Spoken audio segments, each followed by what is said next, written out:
situation. He took a pitch in the back. He got beamed for crying out loud. Who used heart attack? Me. Managers on a Major League Baseball team don't make decisions. Could have done without that. Credibility in this situation is worse than losing your job. Was it over when the Germans bombed Pearl Harbor? The castration of the Major League Baseball managers, we know it. Ask me about my wiener. What's going on, everybody? A lot of times you think I could be very predictable in what my takes are going to be. You've heard me speak about how I feel about Draymond Green and what I believe is going to ultimately lead to his team's demise.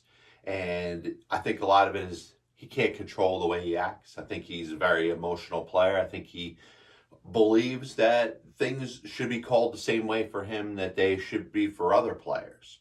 But in this case, I'm going to stick up for Draymond Green. I believe if his contest is the fact that Damontas Sabonis is getting away with more calls, more pushing, more shoving than he is, then he may not be 100% in the wrong. So up to that point, I'm willing to side with Draymond Green. Unfortunately, after that, I can't. Draymond Green has to understand his reputation in this league, whether he agrees with it or disagrees with it, whether he's happy about it or not, whether he thinks he's getting unfair treatment or not. He has to understand that there is a bullseye on the back of his shirt or the front of his shirt or maybe even on his face, and that things are going to be called a little bit differently for him because of his reputation. And he put the Golden State Warriors, even though Steve Kerr and a lot of the Warriors players disagreed with him being suspended for Game 3 of the first round series against the Sacramento Kings, you could talk about the fact that Draymond Green's won 4 NBA championships. He's part of a dynasty, one of the better dynasties we're seeing in sports right now. Now, does his suspension put the Warriors in a very compromised position? Yes. And I also believe it could have been avoided. He didn't have to step on the man's chest, on the man's stomach. He could have avoided the ejection, he could have avoided the suspension, and he could have been front and center on the court for the Warriors as they get set to play Game 3 against the Sacramento Kings. The other element, when it comes to Max Scherzer, and anybody that knows me knows that I've been a huge Max Scherzer fan long before he ever wore the Mets blue and orange. I was a fan of Max Scherzer when he was winning Cy Youngs with the Detroit Tigers. Even though I've been a Mets fan my entire life, always had a soft spot for Max Scherzer, even when he was pitching for the Washington Nationals.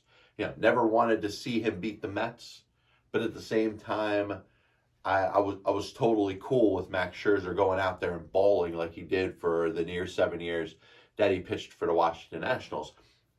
Now, he's in a spot where, there's a couple things you want to battle from the player standpoint, from the rules standpoint, from maybe the umpire standpoint.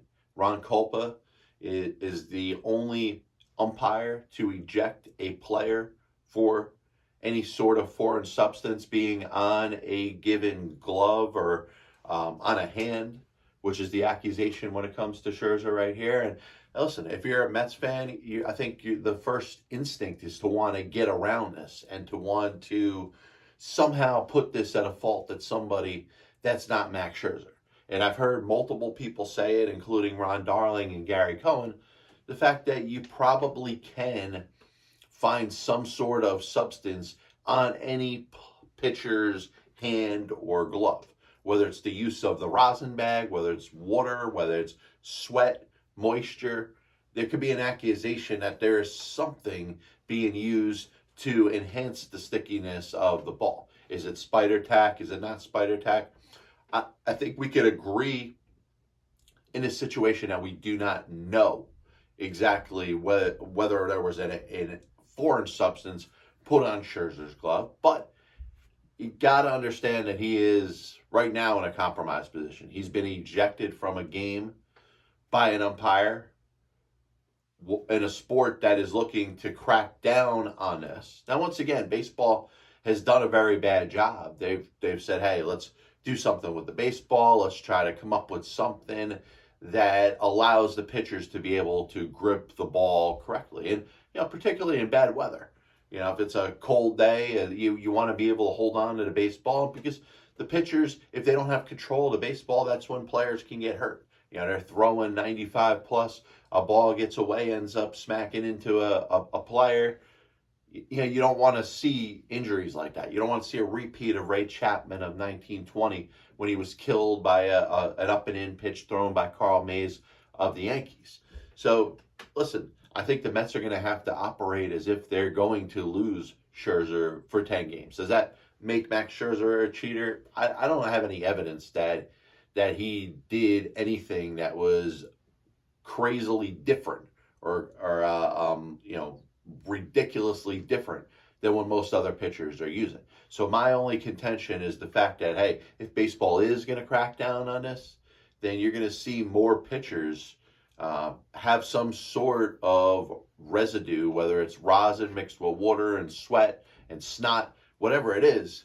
You're going to see more pitchers be ejected from games and subsequently suspended. And I don't know if that's the way baseball intended to do this. They wanted to get rid of spider tack. They wanted to get rid of the certain substances that were giving the pitchers an unfair advantage. Now, you still have that unclear category of what rosin and water and sweat is supposed to look like.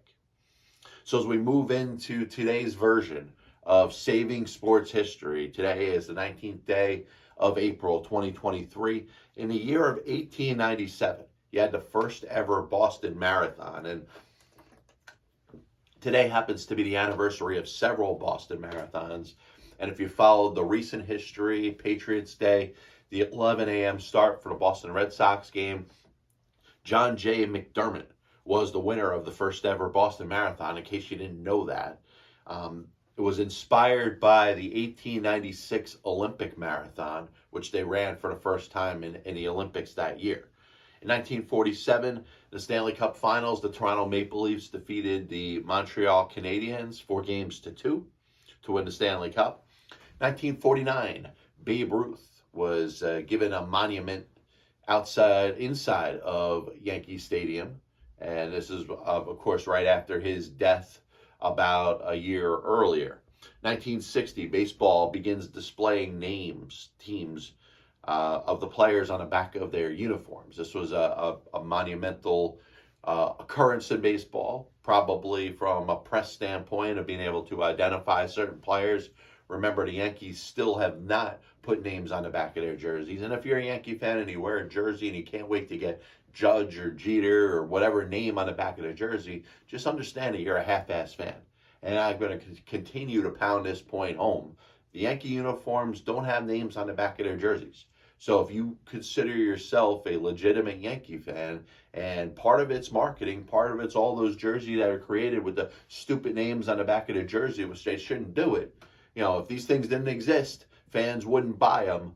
But if you know your head from your asshole, you'll know that the Yankees don't have the names on the back of their freaking jerseys. So stop buying jerseys with names on the back of them. And maybe from a marketing standpoint, maybe these companies, these baseball jersey making companies, will stop doing it. I digress. 1981, the Oakland Athletics won their 11th consecutive game to start the season. 1986, Michael Spinks beats Larry Holmes in 15 rounds to retain the heavyweight title. This was a rematch from a 1985 match where Holmes lost his title for the first time in 7 years to Spinks, and Spinks was able to retain it in a win in a rematch. 1987, same day, the Milwaukee Brewers won their 12th consecutive game, setting an American League record to start the season. They were 12-0 at that point. They would win one more before losing their first game. 1991, Evander Holyfield defeats George Foreman to retain in 12 rounds to retain his heavyweight title. 1996, the Texas Rangers score 16 runs in the 8th inning against the Baltimore Orioles en route to a victory. In 2021, Patrick Marleau in Las Vegas, Nevada, playing for the San Jose Sharks, broke Gordie Howe's record for most games played in National Hockey League history. Birthdays on the 19th day of April.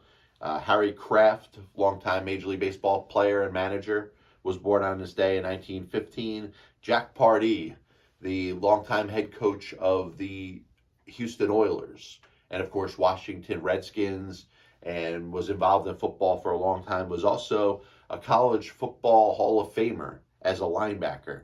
Was born on this day in 1936. Frank Viola, Sweet Music, 20-game winner for the Mets, Cy Young Award winner for the Minnesota Twins, a World Series champion with them in 1987. Was born on this day in 1960. Legendary NASCAR driver Al Unser Jr. was born on this day in 1962. Future Hall of Fame safety from the Pittsburgh Steelers, Troy Polamalu, was born on this day in 1981. Minnesota Twins catcher and three-time batting champion and MVP of the American League, Joe Mauer, was born on this day in 1983. A WNBA star player, Candace Parker, was born on this day in 1986. And women's tennis star, Maria Sharapova, was born on this day in 1987. 1947, Charles Bidwell, the longtime NFL owner, passed away. Russ Hodges, the great Giants broadcaster, died on this day in 1971. Doc Blanchard, College Football Hall of Fame fullback, Heisman Trophy winner in 1945, and national champion in 1944, 45, 46 play for Army, passed away on this day in 2009.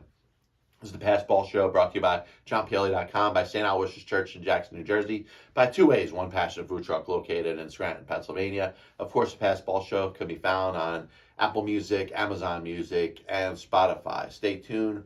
We're going to do the 1-minute shorts. I got a couple more ideas that are going to be in the mix. Please feel free, comment, say anything that's on your mind. I promise I will respond to 100% of comments on my YouTube page. God bless you, and as always, I'll see you on the other side. The Chicago Cubs roster opening day. I have many leather-bound books. My apartment smells of rich mahogany. Why don't you give it all or a majority of it to the team that wins the freaking World Series? I was going to listen to that, but then I just carried on living my life. I may come out as the biggest Major League Baseball manager apologist. That'll only make someone work just hard enough not to get fired. Because hitters are going out there saying, I'm either going to hit a home run or I'm going to strike out. And if I don't get a pitch that I feel like I could drive out of the park, Not even supposed to be here today. especially prospect whores and hoarders, are going to be a little pissed off at me when I say this. I'm a dude playing a dude disguised as another dude. There are only two managers in baseball's Hall of Fame who have losing records. One of them is the iconic Connie Mack, who you could say, in spite of winning 5 World Series championships as a manager, could be in as much as a pioneer.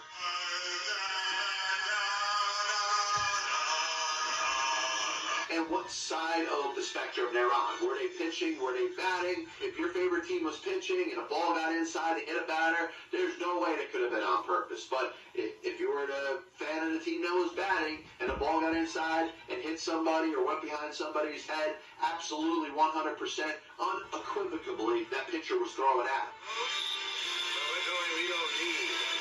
They put their tail between their legs and decided they're going to do exactly what they're told. You damn well right better give him a contract extension. You damn well right better make him the manager over the next series of years. 35 years ago, I could have loaned your parents the money for an abortion.